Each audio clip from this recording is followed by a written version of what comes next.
Hello বন্ধুরা, good evening. তো বন্ধুরা দেখো, আমি চা বসিয়েছি। কেউ যদি চা খেতে চাও তো চলে এসো। তো বন্ধুরা, আর সকাল থেকে একটু ব্যস্ত ছিলাম, তার জন্য কিছু পোস্টও করতে পারিনি, আর না ফেসবুকে অ্যাক্টিভ থাকতে পেরেছি। তোমাদেরকে তো জানিয়েছিলাম যে বাড়িতে মিস্ত্রি লাগিয়েছি, তো এখনও আমার বাড়ির কাজ কমপ্লিট হয়নি।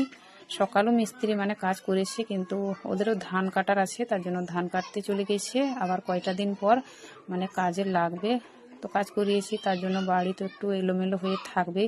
তো সেগুলাই একটু গুছিয়ে নিচ্ছিলাম। তাই আজকে রান্না করারও সময় পাইনি।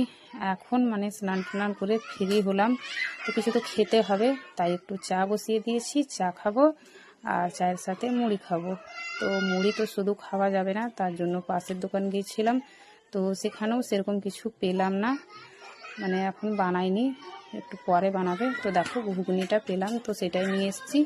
ঘুগনি মুড়ি আর চাটা খেয়ে বিকেলটা পার করব, আর রাত্রে রুটি তরকারি করব। তো বন্ধুরা, কেউ কিছু মনে করো না, সবাই একটু পাশে থেকো। আমিও সময় পেলে সবার পাশে থাকার চেষ্টা করব। সবাইকে ধন্যবাদ, বাই বাই।